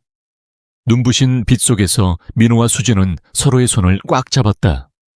이제 더 이상 도망칠 곳은 없다. 싸우거나 죽거나. 선택지는 단 2개뿐이었다. 헬리콥터의 프로펠러 소리가 고막을 찢을 듯 울려 퍼졌다. 강력한 하강 풍압에 마당에 장독대 뚜껑들이 날아가 깨지고 빨갛게 말려가던 고추들이 허공으로 흩날렸다. 평화롭던 시골집은 순식간에 재난 현장처럼 변해버렸다. 서치라이트에 눈부신 불빛이 강민호와 김수진을 집요하게 비췄다. 그 빛의 장막 뒤에서 검은 옷을 입은 용병들이 레페를 타고 내려왔다. 하나, 둘, 셋, 무려 6명. 그들의 손에는 소음기가 장착된 기관 단총이 들려 있었다. 손들어 움직이면 쏜다. 확성기에서 터져나온 기계적인 목소리. 수진은 반사적으로 민호의 앞을 막아서며 주위를 살폈다. 도망칠 곳이 없다. 아픈 용병들 뒤는 험준한 절벽, 완벽한 포위였다. 후였다. 용병들 사이가 갈라지더니 검은색 정장을 입은 남자가 걸어 나왔다. 강태석 부사장의 충견이자 해결사 박 실장이라 불리는 자였다. 그는 한 손에 태블릿 PC를 들고 있었다. 강민호 대표님, 오랜만입니다. 서울 공기가 그리우시죠? 박 실장이 비릿한 웃음을 흘리며 말했다. 어머니와 아버님은 어디 있나? 민호가 소리쳤다. 그의 목소리는 분노로 떨리고 있었다. 여기 계십니다. 아주 편안하게. 박 실장이 태블릿 화면을 민호 쪽으로 돌렸다. 화면 속 광경에 민호와 수진의 심장이 멎는 듯 했다. 어두운 창고 같은 곳 의자에 묶인 채 입에 재갈이 물린 한명숙 여사와 이만석 관장. 만석의 얼굴은 이미 피투성이었다. 저항하다 구타당한 흔적이 역력했다. 명숙 여사는 공포에 질려 눈물만 흘리고 있었다. 아빠 사모님, 수진이 울부짖으며 앞으로 뛰쳐나가려 했다. 박 실장이 수진의 발치에 위협 사격을 가했다. 흙먼지가 튀어올랐다. 외어워, 진정해, 아가씨. 내 아버지가 꽤나 끈질기더군. 보통 노인네라면 벌써 쇼크사 했을 텐데 말이야. 박 실장이 혀를 찼다. 자, 본론으로 들어갑시다. 강태석 부사장님의 제안은 간단합니다. 판도라 칩의 마스터 소스 코드. 그것만 넘기면 두 노인네는 살려줍니다. 민호는 주먹을 꽉 쥐었다. 손톱이 손바닥을 파고들어 피가 배어 나왔다. 코드를 넘기면 정말 살려주나? 물론이죠. 우린 비즈니스맨이지 살인마가 아닙니다. 거짓말이다. 민호의 천재적인 두뇌가 경고음을 울렸다. 코드를 넘기는 순간 그들은 가치가 없어진다. 강태석은 목격자를 살려둘 위인이 아니다. 자신도 수진도 부모님도 모두 죽게 될 것이다. 하지만 당장 거절하면 지금 당장 부모님이 죽는다. 진퇴양난. 민호의 이마에 식은땀이 흘러내렸다. 그는 수진을 쳐다봤다. 그녀의 눈빛은 절망에 빠져 흔들리고 있었다. 항상 강인했던 그녀가 아버지의 피투성이 모습 앞에서 무너져 내리고 있었다. 민호는 심호흡을 했다. 공포가 극에 달하자 오히려 머릿속이 차갑게 식어갔다. 감정의 파도를 이성이 덮어버렸다. 그는 CEO 강민호로 돌아왔다. 아니, 이전보다 더 냉혹하고 계산적인 전략가로 각성했다. 좋아. 민호가 고개를 들었다. 거래하지. 역시 말이 통하시는군요. 박 실장이 만족스러운 듯 다가왔다. 하지만 코드는 내 머릿속에 있어. 서버에 접속하려면 내 생체 인식과 암호키가 필요해. 여기서 말로 불러줄 수 있는 게 아니야. 그래서 준비했습니다. 박 실장이 다른 용병에게 눈짓하자 그가 노트북을 꺼내 들었다. 아니, 민호가 단호하게 고개를 저었다. LK 본사 서버실이 아니면 접속이 불가능해. 외부 접속은 내가 막아놨으니까. 코드를 원하면 우릴 서울로 데려가야 할 거야. 박 실장의 미간이 찌푸려졌다. 잠시 고민하던 그는 고개를 끄덕였다. 좋아, 어차피 서울로 가는 길이었으니 태워. 용병들이 포위망을 좁혀오며 민호와 수진에게 수갑을 채우려 했다. 그 순간 민호가 수진의 귀에 들릴 듯 말듯 아주 작게 속삭였다. 셋, 세면 엎드려. 수진은 눈을 크게 떴다. 민호의 눈빛이 달라져 있었다. 겁먹은 도망자의 눈이 아니었다. 민호는 용병이 다가오자 주머니에 손을 넣는 척했다. 아, 잠깐. 내 안경 좀. 그는 주머니에서 안경 대신 아까 마당에서 수진과 훈련할 때 썼던 흙 한 줌을 용병의 얼굴에 뿌렸다. 이유악. 하나 둘 셋. 민호가 소리치며 수진을 덮쳐 바닥으로 굴렀다.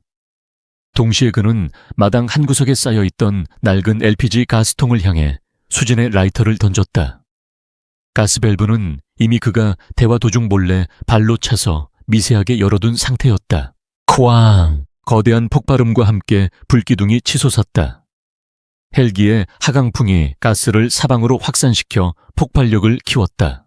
용병들이 폭발의 충격에 휘말려 나가떨어졌다. 지금이야, 뛰어. 민호가 수진의 손을 잡고 뒷산의 어둠 속으로 질주했다.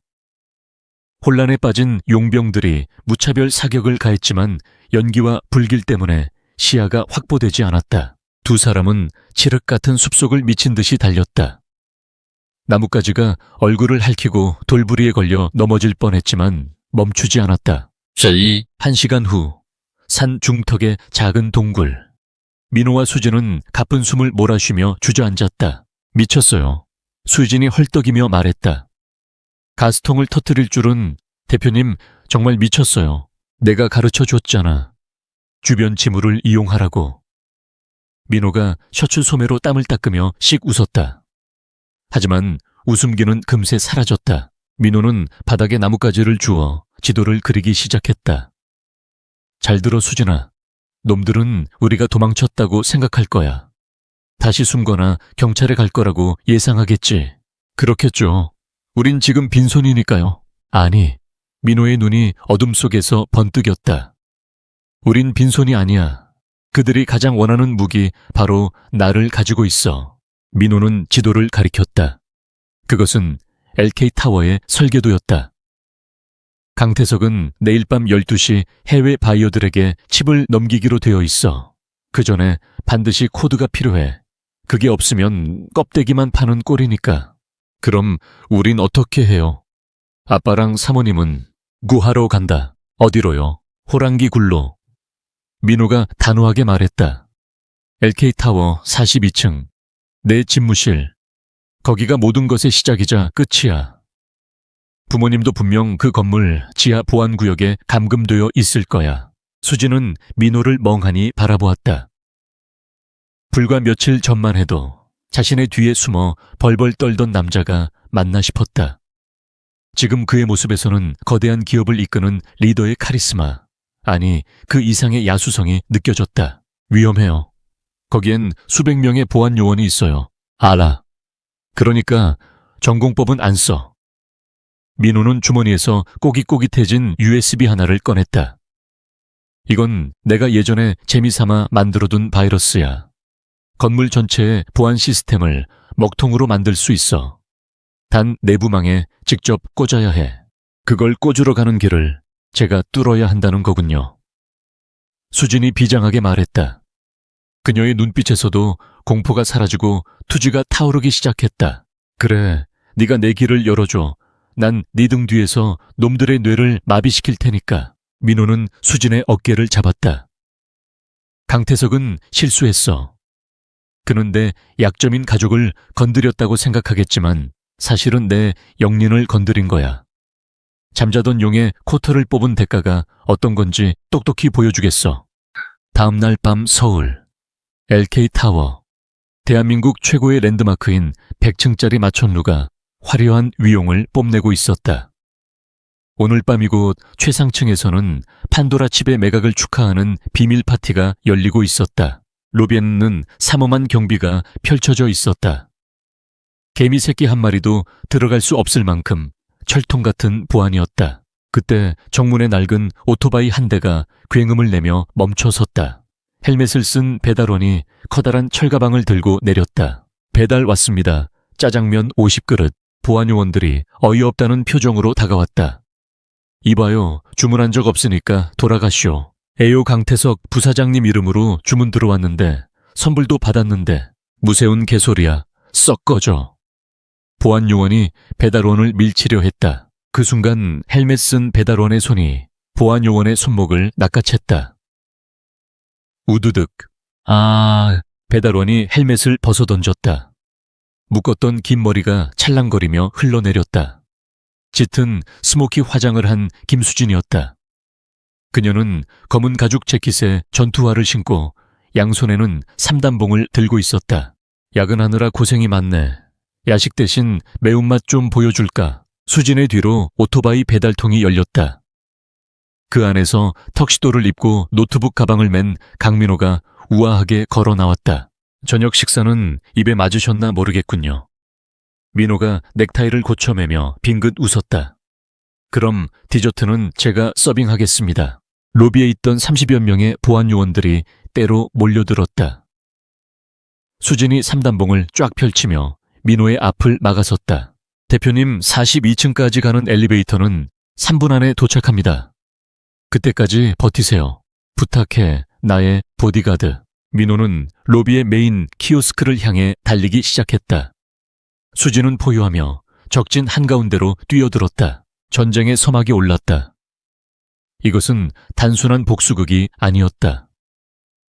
사랑하는 사람들을 지키기 위한, 그리고 빼앗긴 자신의 왕국을 되찾기 위한 왕의 귀환이었다. 엘케타워 1층 로비는 아비규환의 전장이었다. 에와그. 보안요원 하나가 공중으로 날아가 회전문을 들이받고 쓰러졌다. 김수진은 양손에 쥔 삼단봉을 풍차처럼 돌리며 적들의 접근을 차단하고 있었다. 그녀의 움직임은 춤을 추듯 유려했지만 그 끝에 실린 파괴력은 무시무시했다. 대표님, 엘리베이터. 수진이 달려드는 2명의 다리를 동시에 걸어 넘어뜨리며 소리쳤다. 강민호는 키오스크 단말기에 연결해두었던 노트북을 뽑아들고 전력 질주했다. 중앙 엘리베이터의 문이 막 닫히려는 찰나 그는 몸을 날려 안으로 미끄러져 들어갔다. 잡아다딤 버튼 눌러. 보안 요원들이 소리쳤지만 늦었다. 민호는 숨을 헐떡이며 엘리베이터 바닥에 주저앉았다. 문이 닫히는 틈 사이로 수진이 수십 명의 적들에게 둘러싸이는 모습이 보였다. 수진아, 민호의 가슴이 찢어지는 듯 했다. 하지만 지금 감상에 젖어 있을 시간은 없었다. 그는 떨리는 손으로 노트북을 열고 엘리베이터 제어 시스템을 해킹하기 시작했다. 다다다닥. 그의 손가락이 보이지 않을 속도로 키보드 위를 춤췄다.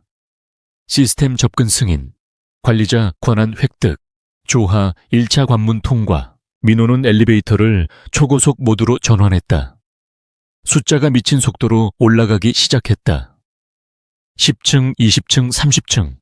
목적지는 42층 서버실. 그곳에서 건물의 모든 통제권을 장악해야 했다.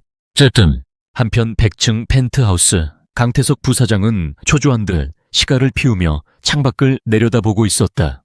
그의 뒤로는 중국 텔룽그룹의 회장과 간부들이 불만 섞인 표정으로 앉아 있었고 구석에는 이만석과 한명숙이 폭탄 조끼를 입은 채 의자에 묶여 있었다. 조끼에 달린 타이머눈에서 카운트다운을 시작하고 있었다. 강 부사장 거래 시간이 지났소. 코드는 언제 넘기는 거요? 텔룽 회장이 물었다. 조금만 기다리십시오. 쥐새끼가 제 발로 덫에 들어왔으니까요. 강태석이 비릿하게 웃었다. 그때 박 실장이 다급하게 들어왔다. 부사장님, 로비가 뚫렸습니다. 그 여자가 괴물입니다. 혼자서 경호팀 절반을 작살냈습니다. 뭐라고 쓸모없는 놈들. 강태석이 소리쳤다. 강민호는 엘리베이터를 타고 42층으로 올라갔습니다. 42층. 하재가와 제 무덤을 찾아갔군. 강태석이 눈을 번뜩였다. 서버실을 봉쇄해.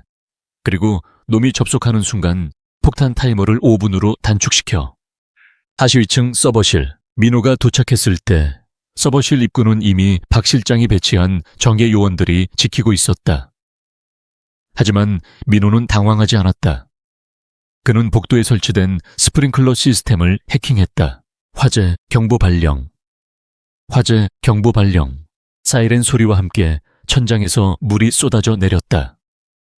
요원들이 당황하며 우왕좌왕하는 사이 민호는 복도 끝에 있는 소화전을 열고 소방 호스를 꺼냈다. 수압 조회대. 그는 스마트폰으로 건물 수압 밸브를 조작했다.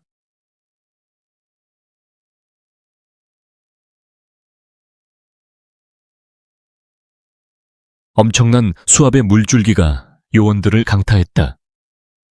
마치 물대포를 맞은 듯 요원들이 휩쓸려 나갔다. 민호는 그 틈을 타 서버실 안으로 뛰어들고 전자 도록을 잠갔다. 휴. 서버실 안은 서늘했다.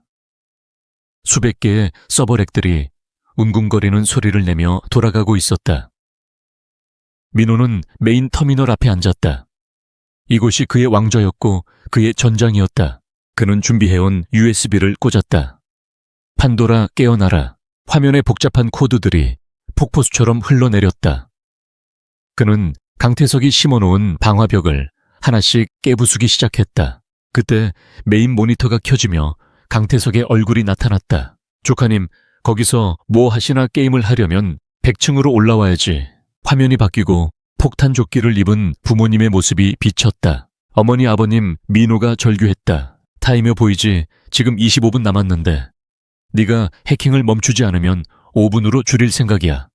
선택해. 코드를 가지고 올라올래? 아니면 불효자가 될래? 민호의 손이 멈췄다. 5분. 100층까지 올라가는 시간을 감안하면 해제할 시간이 턱없이 부족했다. 비겁한 자식. 민호가 이를 갈았다. 칭찬으로 듣지. 빨리 올라와. 내 여자친구도 힘이 다 빠진 것 같던데. 화면 한 구석에 피투성이가 된 채 무릎을 꿇고 있는 수진의 모습이 보였다. 그녀는 만신창이가 되었지만 여전히 삼단봉을 놓지 않고 있었다. 민호는 눈을 질끈 감았다 떴다. 그의 눈빛이 차갑게 가라앉았다. 감정에 휘둘려서는 안 된다.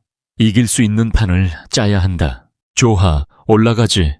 민호는 키보드를 두드려 글로벌 스트림 셋업합 둠 XE라는 히든 파일을 실행시켰다. 그리고 USB를 뽑아들고 일어섰다. 뒤에 100층 펜트하우스. 엘리베이터 문이 열리고 민호가 걸어 나왔다.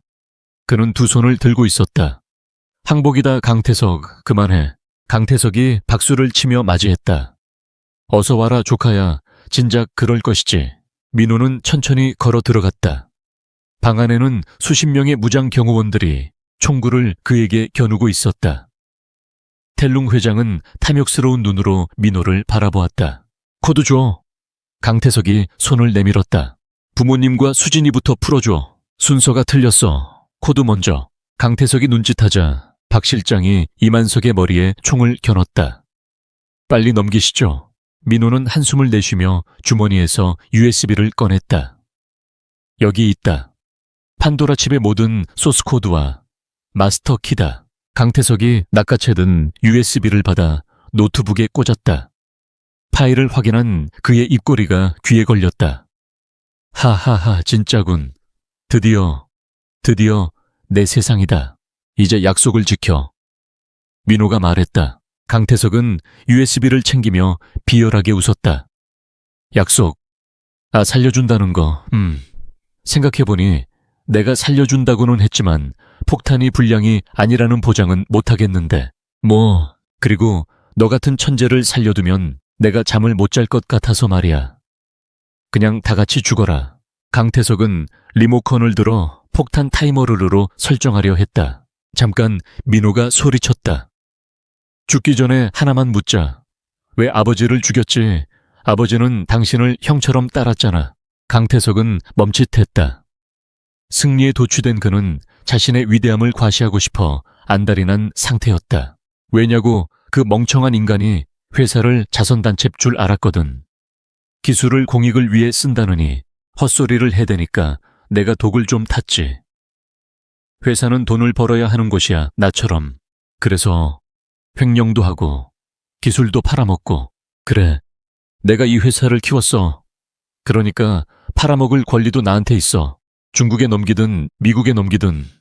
내 마음이야 꼬우면 지옥 가서 네 애비한테 이르던가. 강태석이 광기 어린 웃음을 터뜨렸다. 그 순간 민호의 입가에 미소가 번졌다. 고마워. 아주 또렷하게 잘 들었어. 뭐, 민호가 손가락으로 벽면의 대형 스크린을 가리켰다. 뒤를 봐. 강태석이 뒤를 돌아보았다. 텔룽 회장과 거래 내역이 떠있던 화면이 바뀌어 있었다. 그곳에는 On AI라는 붉은 글씨와 함께 유튜브, 트위치, 페이스북 그리고 전 세계 주요 뉴스 채널의 로고가 떠 있었다. 현재 시청자 수 322 109명. 화면에는 방금 강태석이 자백한 내용이 전 세계로 생중계되고 있었다. 채팅창은 폭발하고 있었다. 미친 저거 실화냐? 살인자백 대박이다. LK그룹 부사장이 매국 놓였네. 경찰 뭐하냐? 당장 출동해라. 이게 뭐야? 강태석의 얼굴이 흑빛이 되었다. 내가 말했지, 판도라 칩은 AI라고. 민호가 차갑게 말했다. 네가 USB를 꽂는 순간 판도라가 전 세계 모든 네트워크를 해킹해서 이 방의 상황을 송출하기 시작했어. 넌 방금 500만 명 앞에서 살인과 산업 스파이 짓을 자백한 거야. 이 개자식. 이성을 잃은 강태석이 총을 꺼내 민호를 쏘려 했다. 와장창. 그때 펜트하우스의 천장 유리가 깨지며 누군가 레페를 타고 내려왔다. 대표님 고개 숙여요. 수진이었다. 그녀는 42층 서버실에 있던 물대포의 수압을 이용해 환기구 통로를 역류시켜 옥상으로 올라간 뒤 유리돔을 깨고 침투한 것이었다. 온몸이 젖고 피투성이었지만 그녀는 하늘에서 내려온 발키리 같았다. 수진은 착지와 동시에 강태석의 손을 걷어찼다. 총이 멀리 날아갔다. 이 년이 박 실장이 칼을 꺼내 달려들었다. 수진아, 민호가 소리쳤다. 수진은 지체하지 않았다. 그녀는 바닥에 떨어진 유리 조각을 집어들고 박 실장의 공격을 받아냈다. 챙, 불꽃이 튀었다. 내 상대는 나야. 수진이 으르렁거렸다. 그녀는 고통을 잊은 듯 움직였다. 박 실장의 찌르기를 피하며 그의 팔을 잡고 업어치기를 시도했다. 덩치가 큰 박 실장은 버텼지만 수진은 그의 무릎 오금을 정확히 가격해 균형을 무너뜨렸다. 꽝! 박 실장이 바닥에 처박혔다. 수진은 틈을 주지 않고 그의 명치에 강력한 정권 지르기를 꽂아 넣어 기절시켰다. 한편 강태석은 바닥에 떨어진 폭탄 리모컨을 향해 기어가고 있었다. 다 죽어버려. 그가 리모컨 버튼을 누르려는 찰나 민호가 몸을 날렸다. 민호는 강태석을 덮쳐 바닥을 굴렀다. 이거 놔, 이거 놓으라고. 강태석이 민호의 목을 졸랐다. 민호는 숨이 막혀왔지만 물러서지 않았다. 그는 강태석의 손가락을 꺾으며 리모컨을 빼앗으려 했다. 몸싸움은 치열했다. 민호는 힘에서 밀렸지만 악에 받쳐 있었다. 그때 민호의 눈에 수진이 떨어뜨린 3단봉이 보였다. 그는 손을 뻗어 3단봉을 잡았다. 이건 아버지를 위한 거다. 폐역. 민호가 3단봉으로 강태석의 머리를 가격했다. 강태석이 비틀거렸다. 이건 내 여자를 위한 거다. 폐역. 두 번째 가격. 강태석이 쓰러졌다. 그리고 이건 나를 위한 거다. 민호는 마지막 온 힘을 다해 강태석의 턱을 올려쳤다. 강태석은 그대로 정신을 잃고 뻗어버렸다. 상황이 종료되는 듯 했다. 경호원들은 이미 전의를 상실하고 손을 들고 있었다. 하지만 아직 가장 큰 문제가 남아 있었다. 비비빅, 폭탄 타이머. 폭탄을 꺼야 해. 민호가 부모님에게 달려갔다. 복잡한 전선들이 얽혀 있었다. 수진도 다리를 절며 다가왔다. 대표님, 어느 선을 잘라야 해요? 빨간색, 파란색. 수진이 다급하게 물었다. 민호는 식은땀을 흘리며 폭탄의 회로를 살폈다. 이것은 강태석이 만든 게 아니었다. 전문가의 솜씨였다. 선을 자르면 바로 터지게 설계되어 있었다. 아니, 선을 자르면 안 돼. 코드를 입력해야 해. 민호는 폭탄에 연결된 디지털 패널을 보았다. 6자리 비밀번호. 비밀번호가 뭐지? 강태석 생일 회사 창립일 민호가 몇 가지 숫자를 입력해봤지만 에러. 메시지만 떴다. 시간이 없었다. 민호야, 우린 틀렸다. 너희라도 도망가라. 만석이 담담하게 말했다. 안 돼요. 절대 못 가요. 수진이 울먹였다. 민호는 머리를 감싸 쥐었다. 강태석이라면 강태석이 가장 집착하는 것, 그가 절대 잊지 못할 숫자. 문득 아까 강태석이 했던 말이 떠올랐다. 내가 이 회사를 키웠어. LK그룹의 주식코드 아니면 민호의 뇌리에 스쳐 지나가는 기억. 10년 전 강태석이 처음으로 부사장 자리에 올랐던 날. 그가 술에 취해 민호에게 했던 말. 민호야, 1등만 기억해라. 2등은 아무도 기억 안 해. 민호는 떨리는 손가락으로 패널을 눌렀다. 강태석이 평생 콤플렉스로 여겼던 아버지의 생일 아니었다. 그것은 바로 강태석 자신의 사원 번호였다. 그가 처음 입사해서 평사원부터 시작해 이 자리까지 올라오게 만든 그 시작점. 그가 가장 자랑스러워했던 그 숫자. 야, 학교를 끼트인게. 바비. 타이머가 멈췄다. 정적이 흘렀다. 살았다. 민호가 바닥에 주저앉았다. 와. 밖에서 경찰차 사이렌 소리와 헬기 소리가 들려왔다.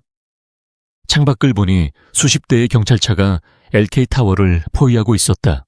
옥상에서는 경찰 특공대가 진입하고 있었다. 손들어 경찰이다. 특공대가 들이닥쳐 쓰러진 강태석과 박 실장, 그리고 텐룽그룹 일당을 체포했다.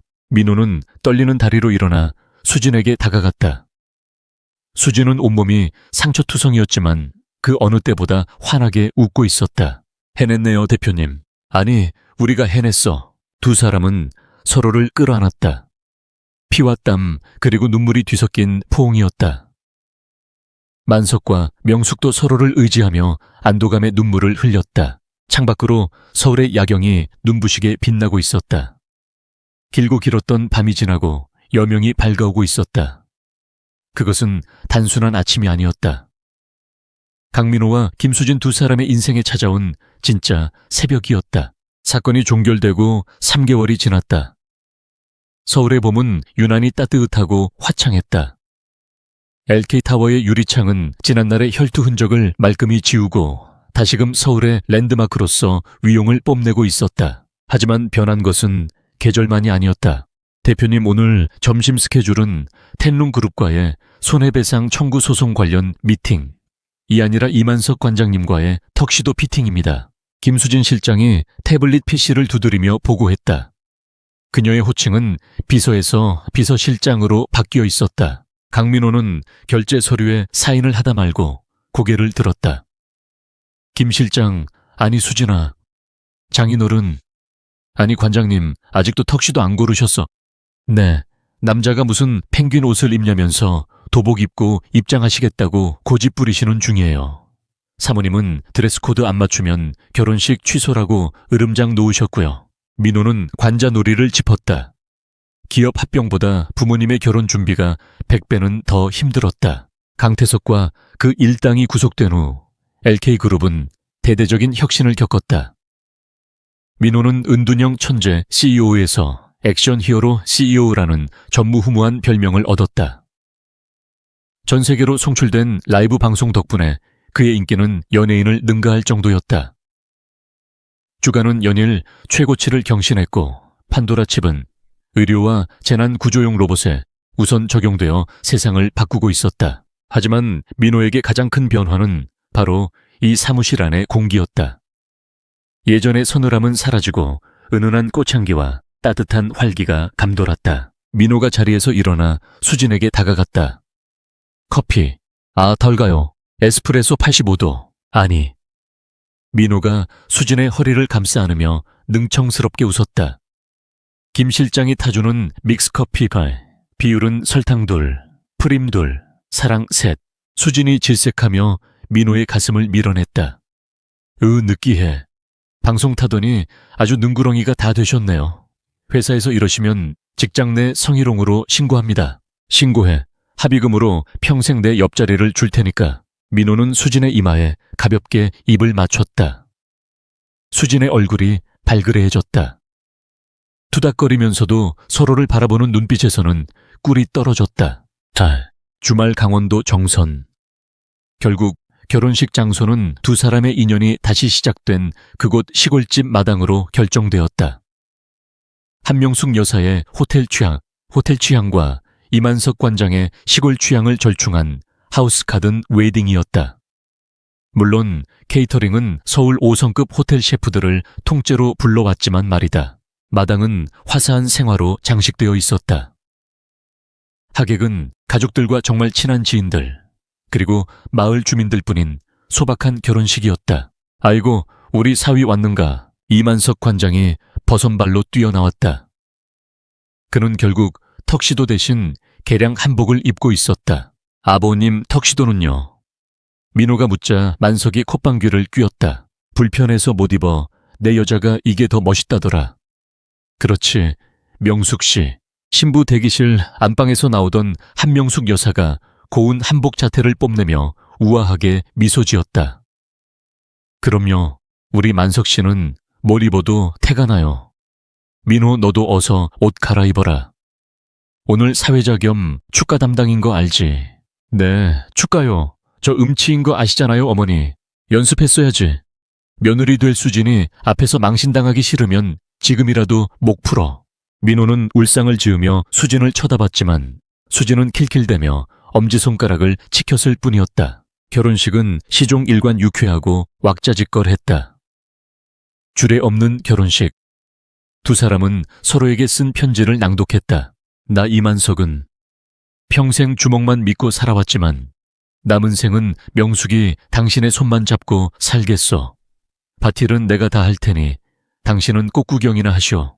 투박하지만 진심 어린 만석의 맹세에 하객들의 박수가 터져나왔다. 명숙 여사는 눈시울을 붉히며 화답했다. 화려한 파티보다 당신과 함께 마시는 막걸리 한 잔이 더 행복하다는 걸 알았어요. 내 인생의 마지막 사랑, 당신과 함께 늙어가겠습니다. 두 사람이 맞절을 하고 포옹을 나누는 순간 민호의 가슴 한구석이 뭉클해졌다. 사랑에는 나이가 없다는 말, 그리고 행복은 멀리 있지 않다는 말을 두 분이 몸소 보여주고 있었다. 그리고 대망의 축가 시간. 민호는 마이크를 잡고 벌벌 떨며 무대에 섰다. 선곡은 이적의 다행이다. 그대를 만나고 그대의 머릿결을. 첫 소절부터 음이탈이 났다. 하객들이 폭소를 터뜨렸다. 만석은 배를 잡고 구르며 웃었고 명숙 여사는 고개를 절레절레 흔들었다. 민호의 얼굴이 홍당무가 되었다. 그때 수진이 무대 위로 올라왔다. 그녀는 민호의 손에서 마이크를 넘겨받지 않고 자신의 마이크를 켜서 화음을 넣기 시작했다. 개우친 바람 속에도 젖은 지붕 밑에도 홀로 내버려 두지 않다는 걸. 수진의 청아한 목소리가 민호의 불안한 음정을 감싸 안았다. 민호는 놀란 눈으로 수진을 바라보았다. 그녀가 윙크를 보냈다. 같이 해요. 민호는 용기를 얻었다. 두 사람은 서로의 눈을 맞추며 노래를 이어갔다. 완벽한 화음은 아니었지만 세상 그 어떤 듀엣보다 아름다운 하모니였다.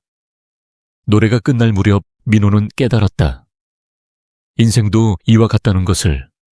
혼자 부르면 삑사리가 나고 힘들지만 함께 부르면 아름다운 노래가 된다는 것을. 잠수.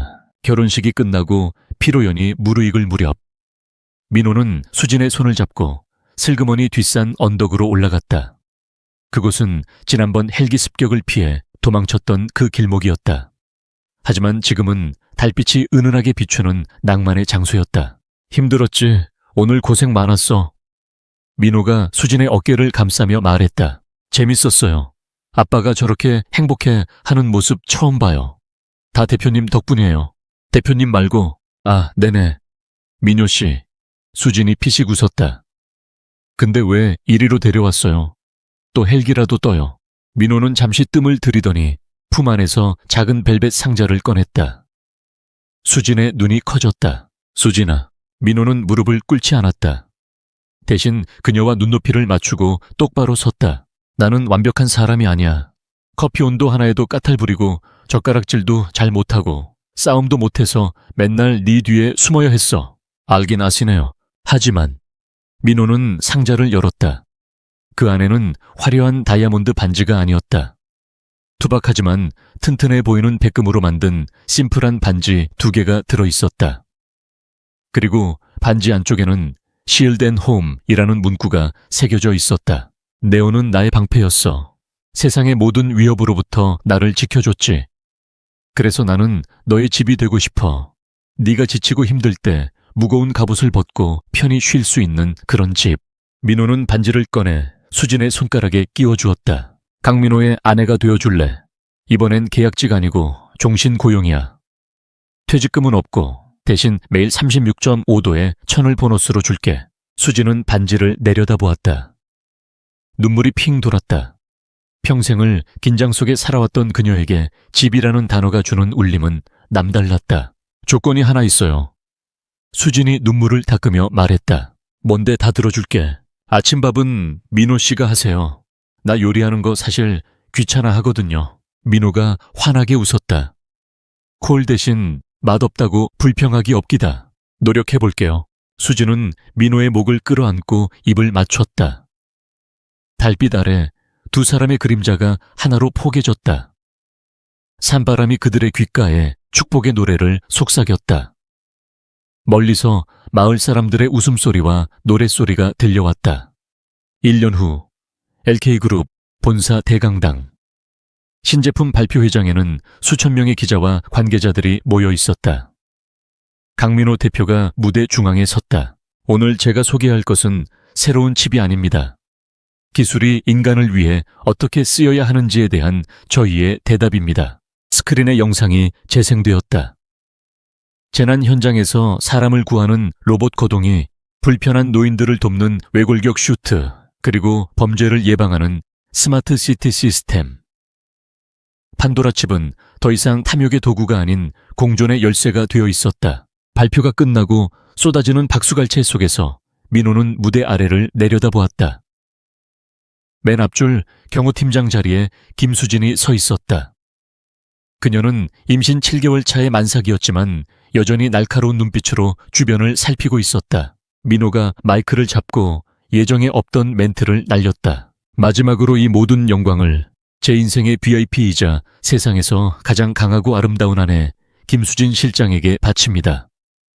여보, 이제 제발 현장 근무 좀 그만하고 들어가서 쉬어 태교에 안 좋아. 장래가 웃음바다가 되었다. 수진은 얼굴이 빨개져서 손으로 X자를 그려 보였다. 집에 가서 보자는 무언의 압박이었다. 하지만 민호는 알고 있었다.